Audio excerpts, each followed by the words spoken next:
Meninos, o tema sugerido pelos espíritos amigos para hoje, luz e escuridão. Inclusive, eu tomei um susto, porque eu só li os jornais da manhã e quando Jack começou a orar pelo presidente dos Estados Unidos, pelo presidente da Coreia do Norte, eu falei, meu Deus, aconteceu alguma coisa que eu fiquei sem saber. Mas aí eu percebi que ele estava orando por todos os loucos que estão no poder. Então, já fiquei mais confortada. Falei, não pode ter começado nada ainda. Recentemente, os amigos espirituais relataram o resgate de pessoas que haviam desencarnado num desastre de avião, que caiu no meio de uma floresta. Eles não sinalizam a data, não dizem que país foi, mas o que eles narram em relação ao socorro dessas pessoas que desencarnaram nos faz pensar. Eles contam que de todos os 212 ou quase 200 passageiros que estavam no avião, 18 não puderam ser socorridos. Todos se sentiram liberados do corpo de carne, porque, afinal de contas, o avião bateu no chão, é um pouco difícil a pessoa se iludir de que o avião continuava no ar e não tinha acontecido o acidente.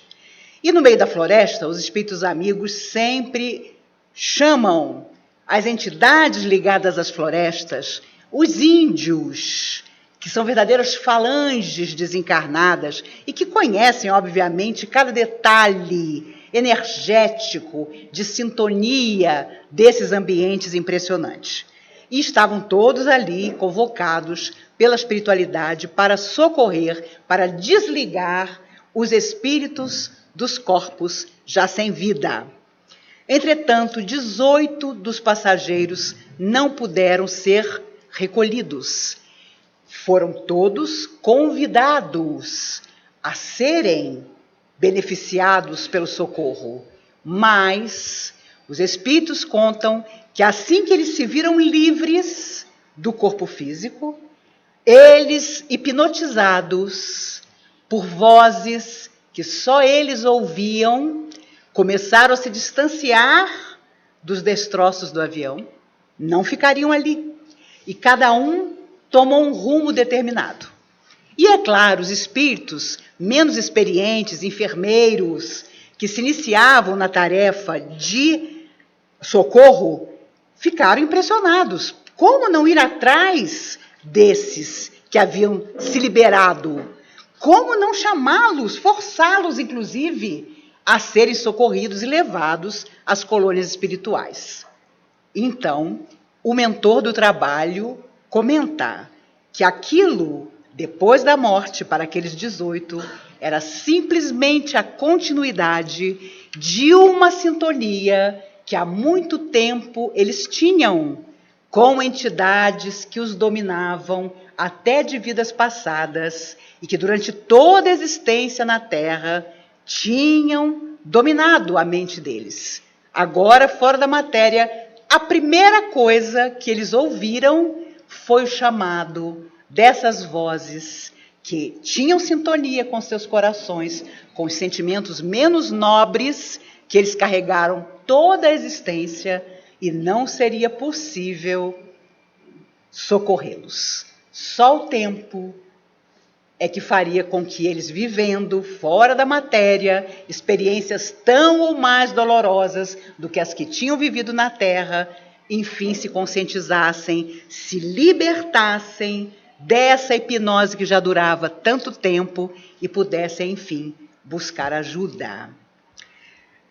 Poderia contar outras milhares de histórias a esse respeito, e vejam que a morte física nada mais é do que o retorno à nossa condição de espíritos livres, entretanto, não livres como desejaríamos muitas vezes, porque nos esperam aquelas companhias que nós, ao longo da vida na Terra, não soubemos transformar para melhor. Assim como, se aproveitamos a vida na Terra para o equilíbrio e a renovação de nossos espíritos, com certeza nos receberão aqueles que sintonizaram conosco nas tarefas do bem durante toda a nossa vida. E se os espíritos contam essas histórias, é sempre para nos lembrar que tudo começa, termina dentro de nós.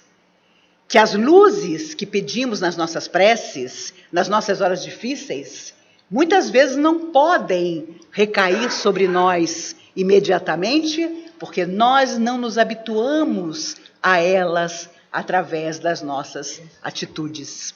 Os espíritos contam que para muitas pessoas que pedem, mas nada realizam para poder pedir, é como aquele balão da história em quadrinho que fica em cima do Pato Donald. A energia muitas vezes vai ficando guardada, mas não tem condições, às vezes, de cair como chuva abençoada sobre a pessoa, porque ela mesma, embora com a boca deseje o melhor, não sintoniza de verdade com aquela energia benéfica. O que nós trazemos dentro de nós, de outras vidas, e o que nós construímos ao longo dessa existência, também funciona nessas horas em que ansiamos por luz, mas precisamos que a escuridão em nós tenha conseguido diminuir sensivelmente. O convite da vida é sempre a evolução, para a qual nós fomos criados, mas as nossas escolhas pesam muito. E nessa hora dá vontade de não ter livre-arbítrio, do nosso protetor espiritual aparecer e dizer, calma aí, não, pensa 10 vezes, olha o que você está fazendo, isso é buraco negro, para. Mas eles não fazem isso. E eu já conheci gente que reclamava comigo, mas como que eu não tive um sonho que me avisasse?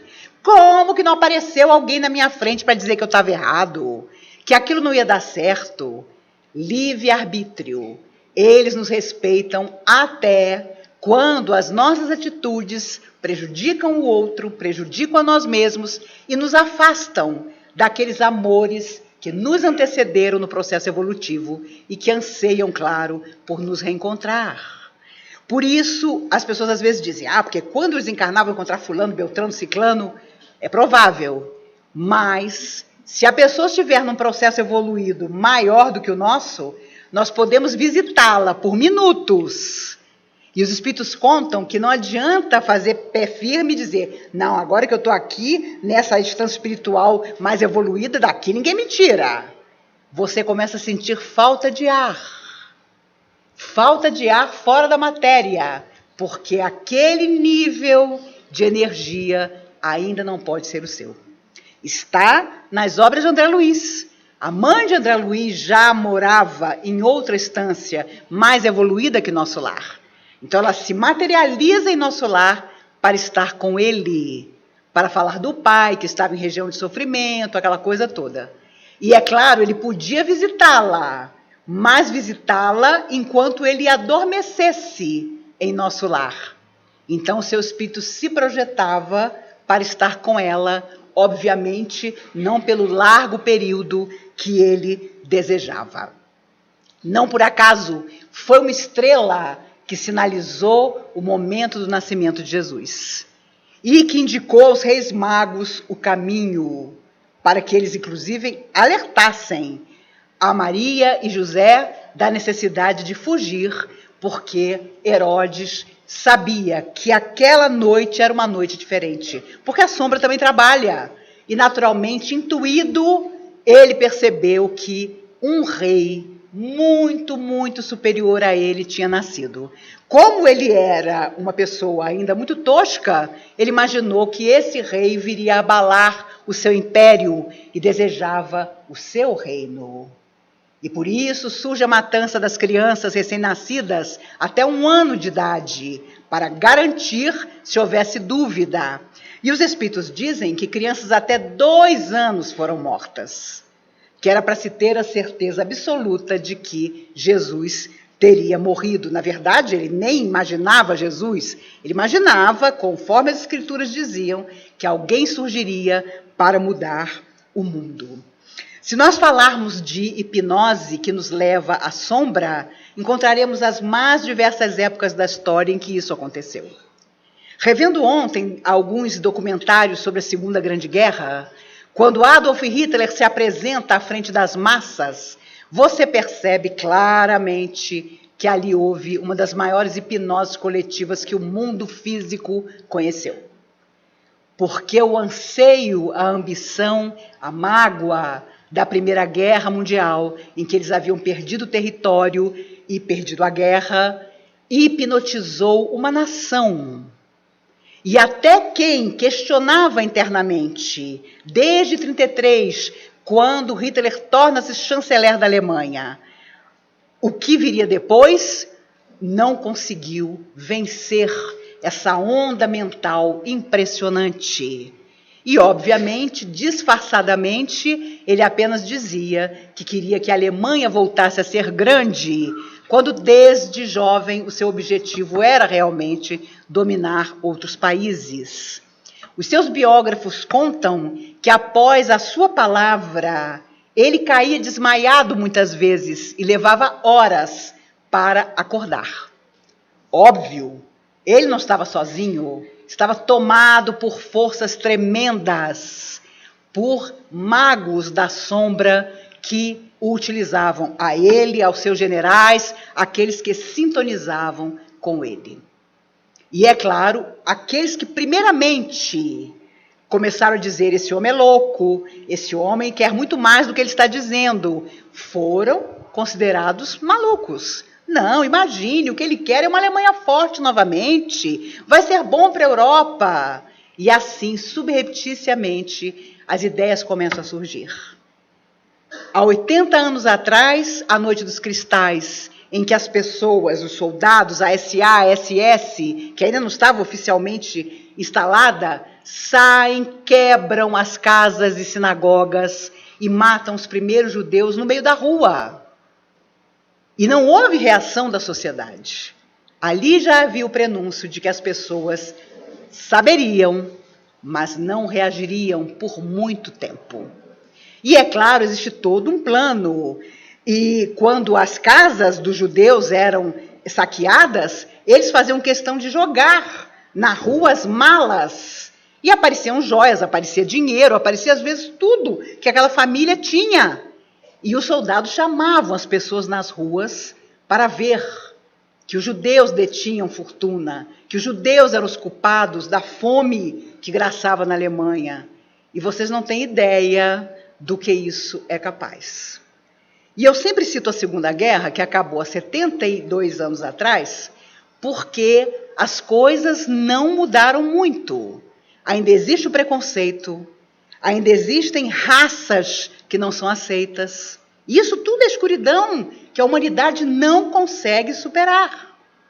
E começa com uma coisa pequena da qual você não se queixa, que você finge não perceber. Ah, eu tenho a minha religião, eu tenho a minha vida, não me incomodo com isso, eu não me meto nessa confusão. E por aí vamos, nas nossas omissões, e as coisas às vezes se agigantam e tem solução mais demorada do que seria necessário. Por isso, o que pode e deve ser transformado é da conta de cada um de nós. Só nós sabemos a nossa vida. E se nós pensarmos por um minuto, nos virá sempre a intuição daquilo que fizemos de errado em vidas que se foram. Porque o excesso de ontem é a falta de hoje. Porque aquilo que nos tenta hoje, nos tentou em muitas ocasiões. Porque a dificuldade que eu tenho de chegar ao outro, de entender o outro, de vencer egoísmo, orgulho, vaidade, é a mesma que me acompanha há tanto tempo e que precisa, enfim, desaparecer.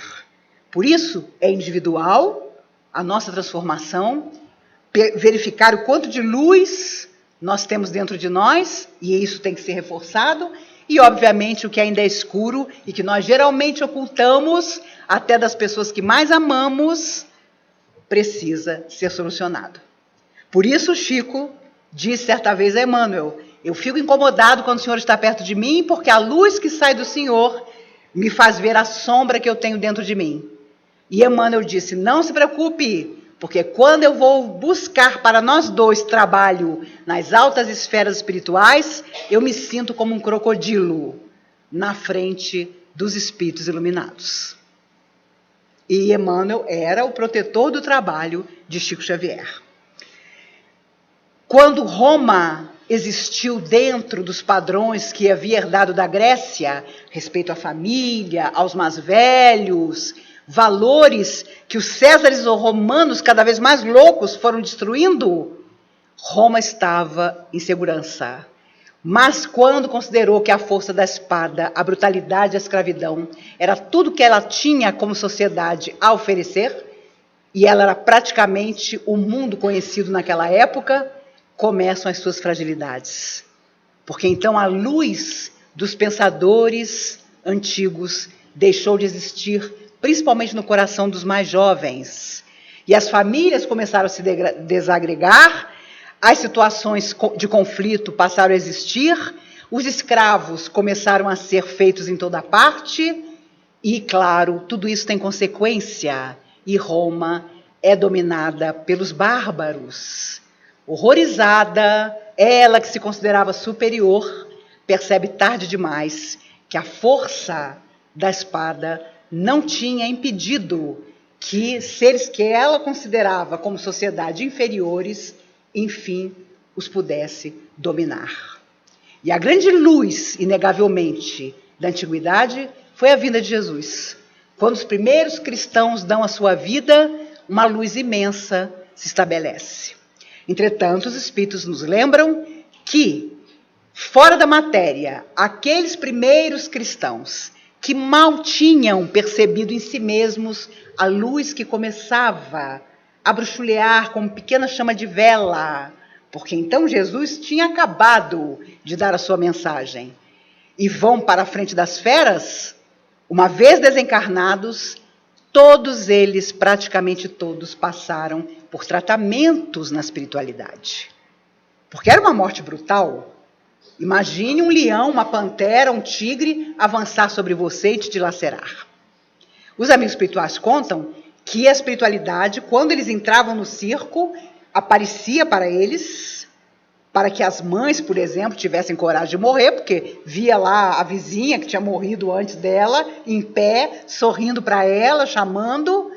E as mulheres romanas consideravam, as patrícias romanas consideravam as mulheres cristãs malucas, porque elas entravam com os filhos pela mão, para que morresse todo mundo junto.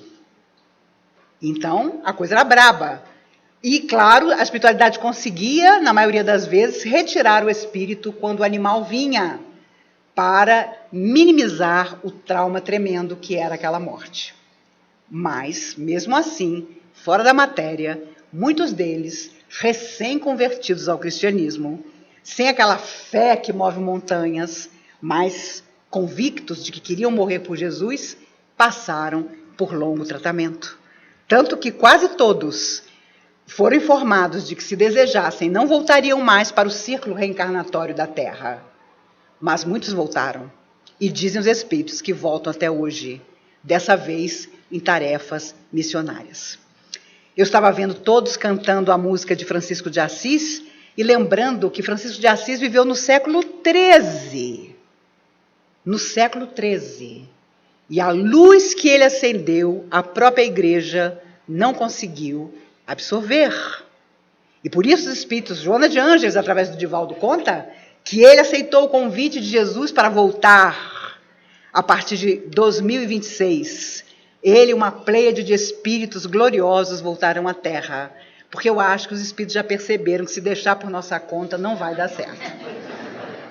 Eu tenho certeza disso. Que eles já viram, gente, o povo que está lá encarnado não está dando conta. Então, os grandes, os missionários, a própria Joana, disse Edivaldo, que também voltará. Porque tem que haver um sangue novo, uma pleiade de almas que vão se espalhar pelo mundo, antes que todo mundo pense que vai ser tudo no Brasil. Porque nós somos completamente bairristas. Não, eu já soube pela Maíse que Francisco de Assis vai reencarnar, vai trabalhar na comunhão e vai ser orador. Uma vez eu fui falar sobre André Luiz, não sei o que foi que eu disse, que os espíritos amigos não me corrigiram, e na semana seguinte correu a história de que eu tinha dito na palestra que André Luiz estava reencarnado na Ceilândia. Gente, e o povo que queria que eu desse o endereço do lugar? Porque se ele fosse muito pobrinho, já tinha uma fila para adotar. Então, é complicado, a gente tem que tomar cuidado. Mas a própria Joana diz a Divaldo realmente que isso acontecerá. E ela sempre disse a ele, por exemplo, que eles vão trocar de lugar. Ele voltaria para o lado de lá e ela viria. E ele fez as contas e ficou feliz, porque ele teria 99 anos em 2026. Ele fez 90 agora em maio.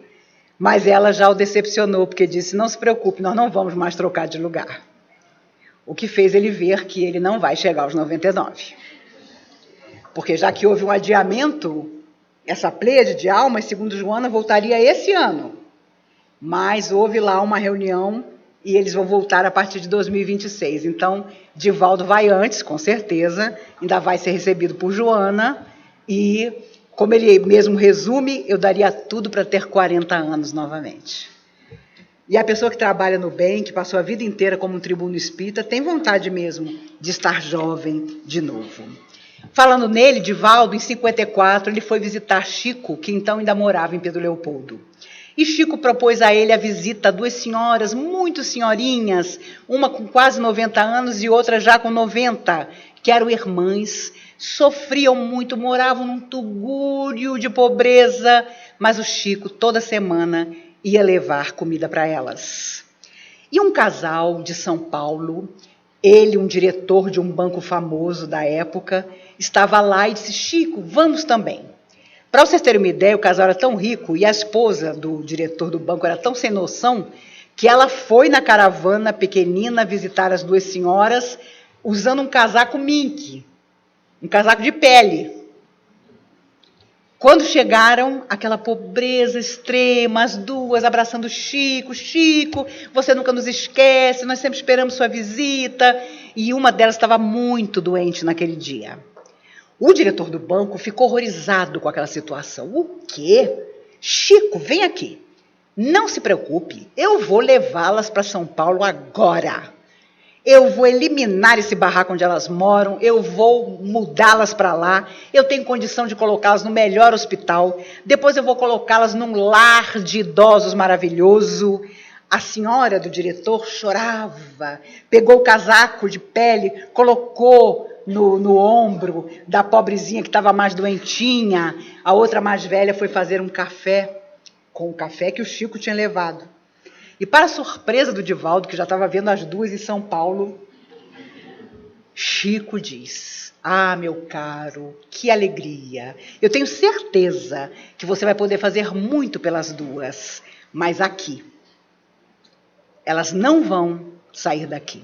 E lhe digo por quê. Porque, frequentemente, fora do corpo, nas horas do sono, as duas vão até minha casa.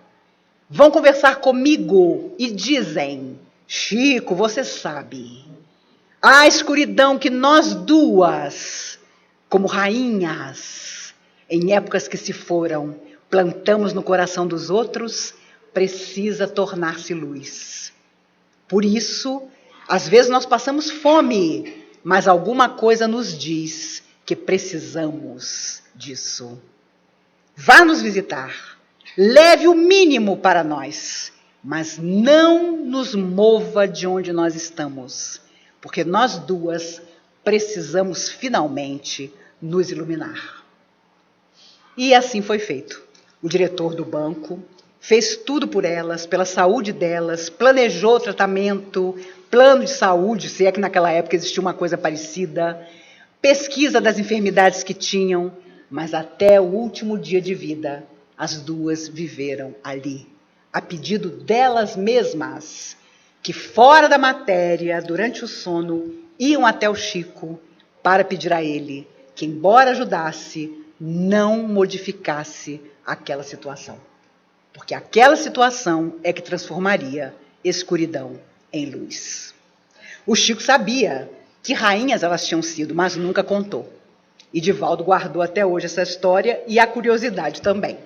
De quem teriam sido elas, terríveis com certeza, para viver em tal necessidade, uma já com 89 anos, a outra com 90, mas firmes, cheias de fé, porque a alma, no fundo, sabia que toda a sombra precisava, antes que elas desencarnassem, tornar-se luz.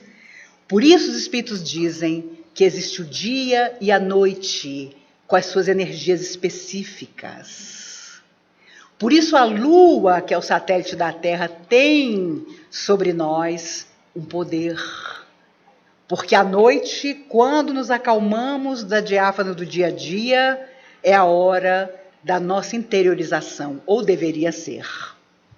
E no dia nós estamos sempre chamados às vigilâncias, às situações que precisamos recompor. Por isso, à noite, quando o corpo dorme, o espírito liberto por algumas horas sai do corpo. Mas a gente que tem tanto medo do que vai encontrar, que não sai do quarto. E fica horas olhando o próprio corpo dormir. E é claro que nós temos também os sonhos oníricos. Você está fazendo uma baita dieta, você à noite sonha que tomou sorvete a noite toda.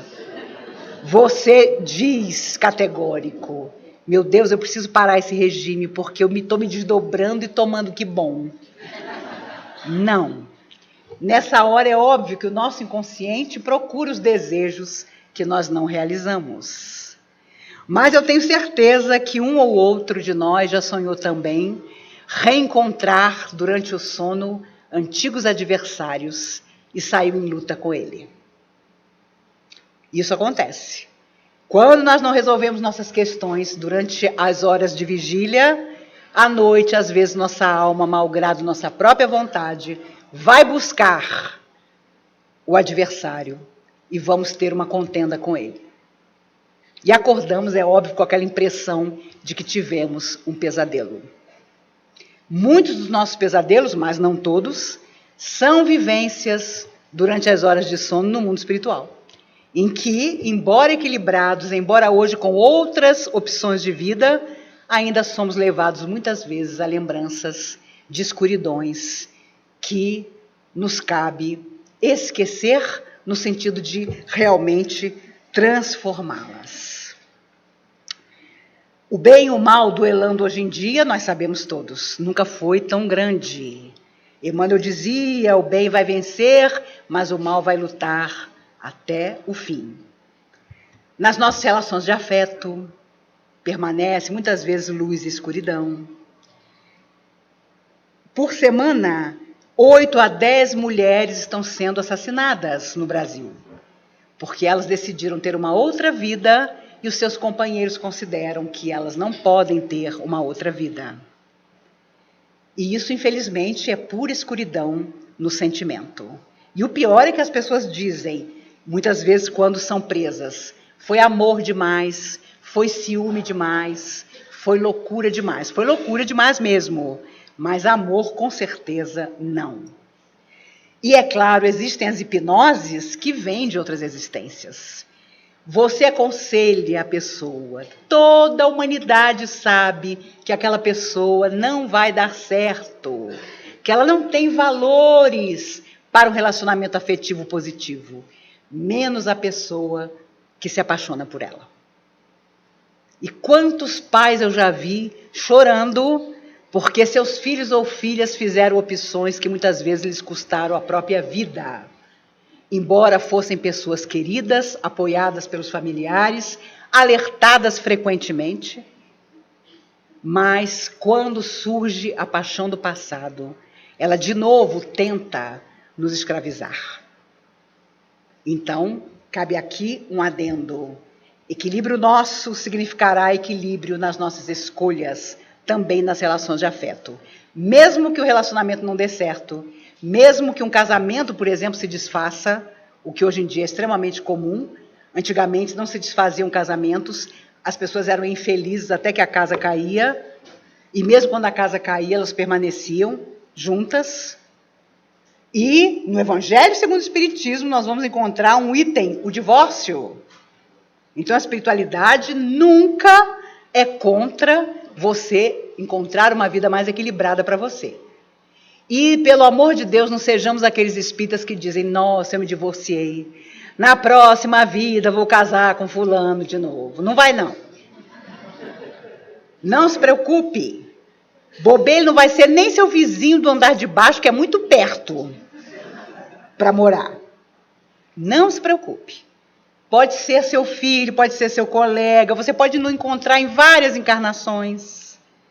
O importante é que, na medida do possível, haja uma relação minimamente de respeito. Mesmo, é claro, quando ocorre a separação. O seu Mário, que foi presidente da casa a vida toda, até seu desencarne, ele tinha fazenda. E ele contava que quando ele tinha que pedir ao empregado para ir embora, ou seja, demitir o empregado, ele ia até a porteira da fazenda, com a mão no ombro do empregado, dizendo ao empregado o quanto ele devia ao empregado. O empregado roubava ele, mas o quanto tinha sido importante aquele tempo que o empregado tinha trabalhado ali. Até a porteira ele agradecia ao empregado tudo que ele havia feito em benefício daquele trabalho na fazenda. Mesmo quando ele sabia que a pessoa tinha sido incorreta. Para liberar, em definitivo, o seu sentimento, daquele sentimento da pessoa que até não tinha sido honesta nas suas atitudes. Por isso, às vezes a gente morre de raiva, a gente quer decepar a cabeça da pessoa, e a gente diz mesmo, nossa, não desejo nada de mal, mas também não desejo nada de bom. Não tem problema. Mas é aquilo que os espíritos dizem. Se você lesou o outro, lesou a si mesmo. E aquele que nos magoa, com certeza, já tem o seu futuro compromisso. Não precisamos nós estarmos sempre ligados a uma lembrança que não nos traz felicidade. Luz e escuridão também está na nossa mediunidade, porque através da nossa energia, nós entramos em contato com os seres fora da matéria. E há aquele médium que estuda, se esforça, trabalha de verdade e, portanto, está sempre protegido pelas forças maiores, e há aquele que, displicente, deixa voar ao acaso o seu talento. E aí não consegue mais dar passagem a entidades determinadas, não se concentra nem numa prece, não se disponibiliza a nenhuma tarefa, por mais pequenina, e as oportunidades vão se perdendo. Luz e escuridão também estão no nosso processo mediúnico, quando temos mediunidade e ela precisa ser desenvolvida. E é óbvio que hoje não existe mais aquela ideia de antigamente no espiritismo. Olha, se você não desenvolver mediunidade, você vai ficar louco. Você vai ter uma doença. Porque mediunidade nós podemos exercer 24 horas do dia, e geralmente exercemos no nosso bom dia, ou no nosso mau humor, nas nossas atitudes nobres ou nas menos dignas, quando apertamos a mão de alguém, quando damos um beijo, quando desejamos algo negativo, tudo isso é mediunidade. Por isso os espíritos sempre nos lembram, o médium é a ponte entre a matéria e o mundo fora da matéria. Mas se não houver luz do conhecimento, luz do entendimento, luz do amor de ajudar de verdade a quem sofre, então é preferível que não desenvolvamos a nossa mediunidade, que vamos vivendo nossa vida, transformando nosso destino e ajudando as pessoas da melhor maneira possível.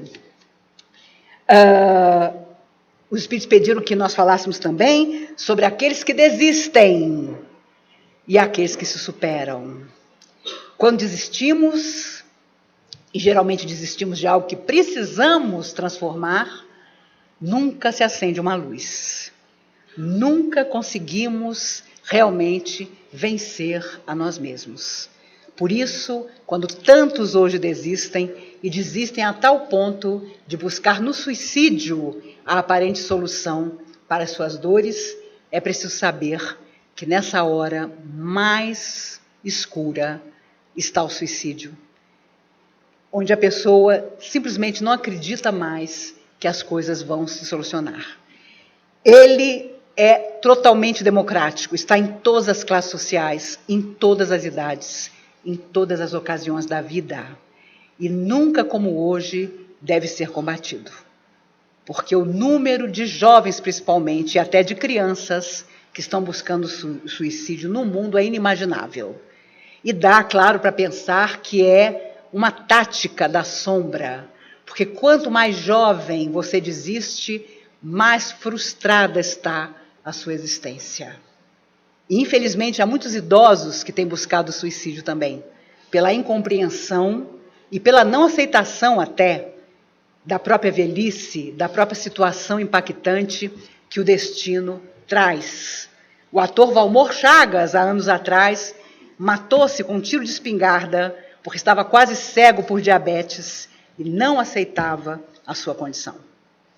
E tantos outros, como Robin Williams, esse ator que fez o mundo inteiro rir, mas matou-se há 3 anos, porque, no fundo, não conseguiu vencer a depressão que o avassalava. Ele até fez tratamento para deixar o álcool, para deixar as drogas que havia usado tanto na juventude, mas a tristeza nunca o abandonou. E é por isso que há escuridões que são muito grandes e que nós precisamos passar a vida inteira combatendo. Não nos considerar curados ou indenes ou afastados. Ah, não, eu nunca faria como fulano. Imagine, Beltrano está dando ataque por uma bobagem. Mas, às vezes, com bobagens maiores, nós ameaçamos desanimar também. Por isso, superarmos-nos é condição primeira para começarmos realmente a avançar, finalmente, no nosso processo de evolução. Um homem chamado Nicholas Winter, em 1938, percebeu que o que vinha pela frente para a Europa era morte e perseguição para a maioria. E ele consegue tirar da Tchecoslováquia e levar para a Inglaterra 669 crianças.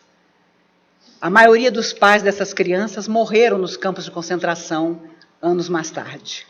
Mas ele consegue retirá-las, levá-las para a Inglaterra, fazer com que famílias inglesas as adotassem, acolhendo-as com todo o amor. Em 1938, a situação já era dificílima e, em 1939, a Segunda Grande Guerra começa e as execuções em massa também. Sua esposa, Greta, casada com ele há mais de 50 anos, foi limpar o porão e acha dentro de uma caixa um caderno. Ele nunca havia contado a ninguém, nem a ela, o que tinha feito. Mais de 50 anos se haviam passado. Mas ele guardou o registro, o nome, a idade de cada criança que ele tirou da Tchecoslováquia, cada família que a recebeu na Inglaterra, e guardou aquilo escondido para não falar às pessoas do que havia feito. A esposa, estarrecida com o caderno, onde estavam 669 registros, procura um amigo jornalista e lhe mostra. E ele fica maravilhado com aquela história. No meio da escuridão que se seguiram naqueles anos de guerra, uma luz como aquela que não se deixava ver. Ele, então, programa uma surpresa.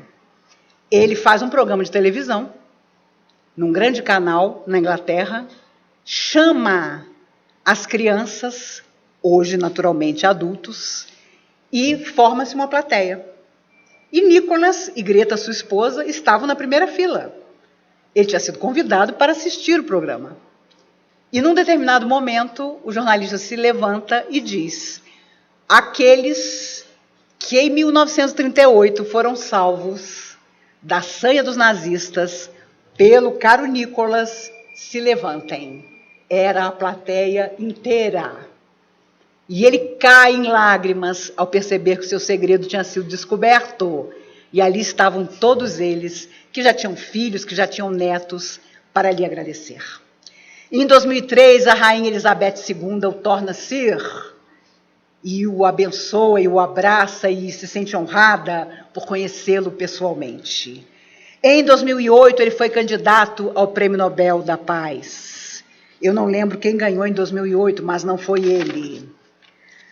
Existem estátuas homenageando a ele em Liverpool, em Londres e em Praga. E o mais extraordinário é que, às vezes, as forças do bem sabem o que fazem. Ele morreu em 2015, com 106 anos de idade. e absolutamente lúcido até o fim. Ao ver essa história, eu me lembrei dos espíritos que dizem que Alzheimer um dia será diagnosticado pelos médicos não simplesmente como uma doença da velhice, mas como uma culpa que de repente explode naquela alma. E então surge o esquecimento. A minha irmã, um ano mais nova que eu, vai ser avó esse mês de setembro. Minha sobrinha Clara vai ter o TEL. E a gente conversando sobre a falha de memória que nós já temos, ela é doutora em sociologia, professora na UNB, mas tem uma memória horrível. E ela então comentava, Maísa, eu estou com uma preocupação. Eu falei, que preocupação, Eliane? Você vai ser vovó, que coisa linda ela é. Mas eu já estou com medo. Daqui a uns 2, 3 anos o menino entra e eu digo, que menino bonitinho, como é seu nome? Porque a verdade é que a falta de memória começa devagar. Mas eu fiquei feliz porque gente muito mais nova do que eu conta que entra num lugar e pergunta, o que eu vim fazer aqui? Então eu não estou tão mal assim, né? Eu acho que no fundo todos caminhamos para o esquecimento. A minha irmã caçula tem um instituto que faz um trabalho com pessoas de terceira idade. E é muito interessante porque ela é pedagoga e ela começa a perguntar para o cliente, sim, você se lembra disso? Porque ela faz jogos de memória para atiçar a memória da pessoa. E é muito engraçado que a maioria às vezes responde para ela, olha, isso aí eu não quero lembrar de propósito. Isso aí eu já esqueci com vontade mesmo. E eu acho que uma das coisas que a velhice deve trazer de bom é você poder ser seletivo nas suas lembranças.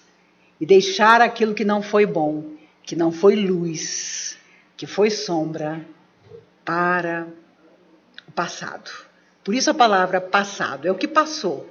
Ficam as lições, mas nós devemos seguir em frente.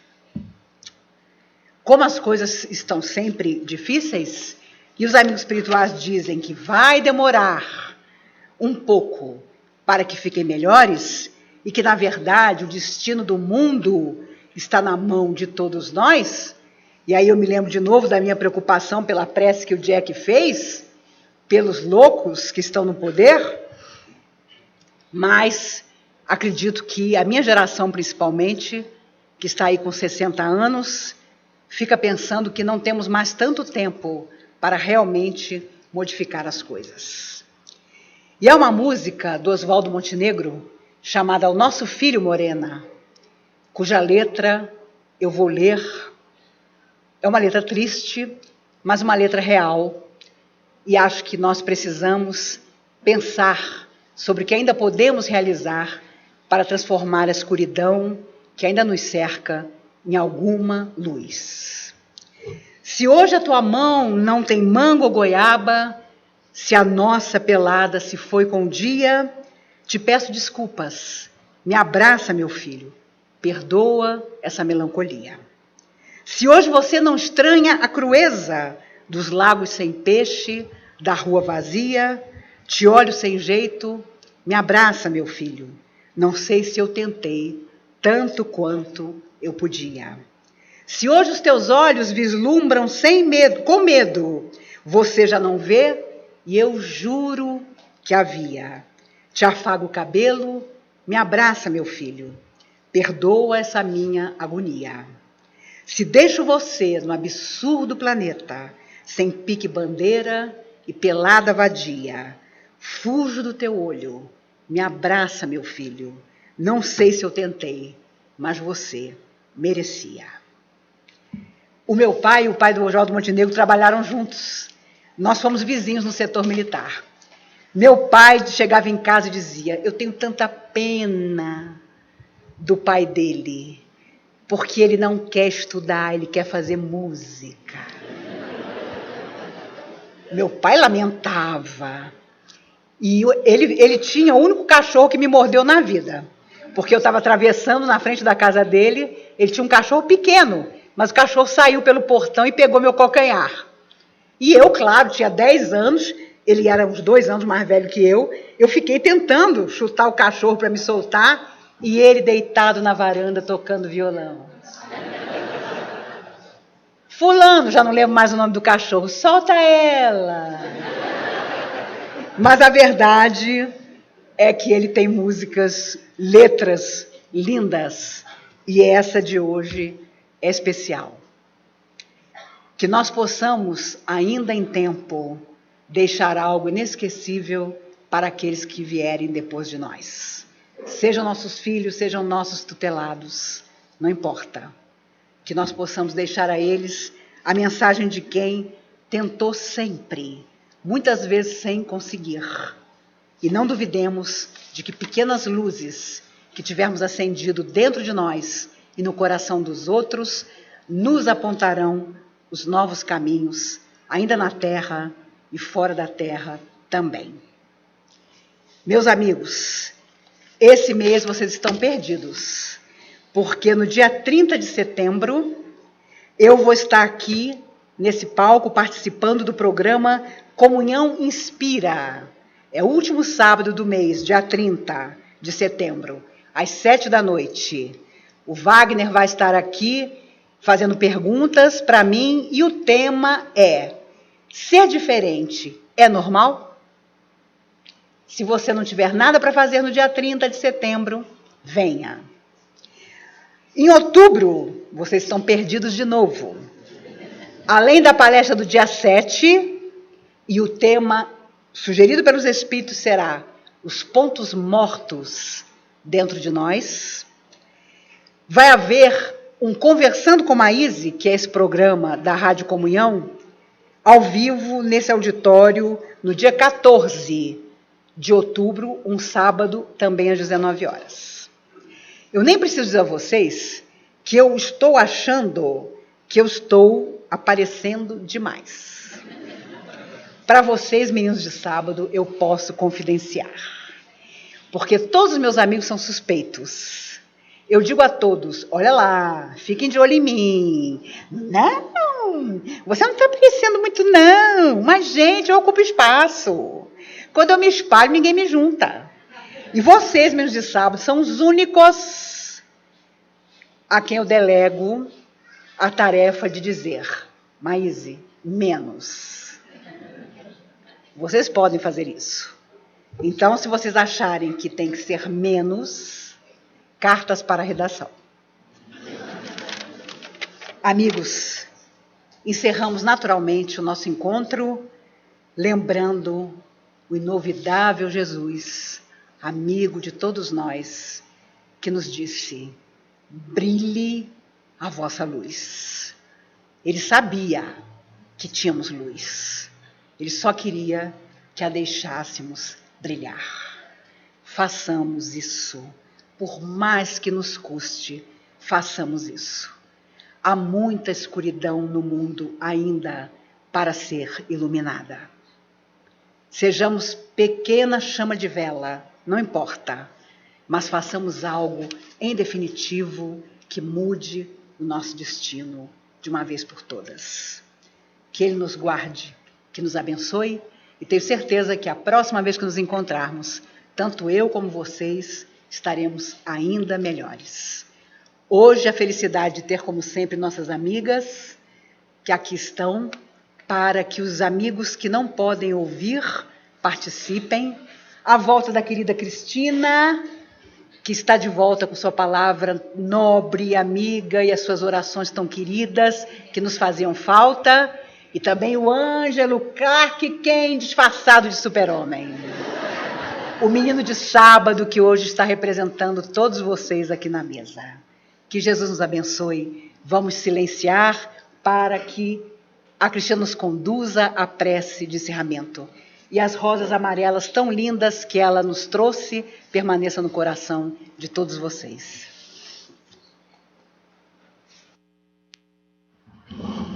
Pois é, meus irmãos, depois dessa palestra tão elucidativa, tão amiga, né, tão carinhosa que ela nos oferece esta noite, nós só temos a agradecer a ela, né, e a Deus por ter nos permitido esse momento de muita paz, de muita energia, de muita harmonia.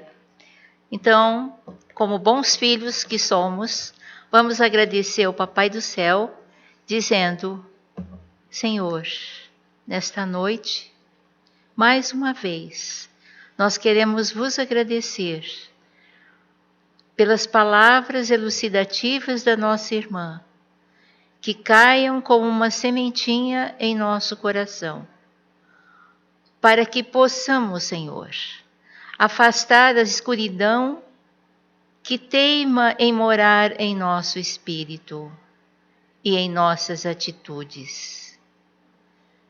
Senhor, dai-nos a persistência, a fé, a vontade enorme de conseguir penetrar nos conselhos do Cristo, para que possamos fazer luz dentro de nós e que essa luz aos poucos vá aumentando, para que possamos ser sempre luz, claridade, bondade, amor a todos aqueles que estão ao nosso lado. Que esta noite continue sendo a manhã e a semana dias de muita paz, de muita compreensão, de muita tolerância, porque o Cristo vive dentro de nós. E assim, meus queridos, uma boa noite a todos. Vamos seguir em paz. Vamos mostrar o nosso lado amoroso junto aos nossos irmãos. Obrigada, boa noite.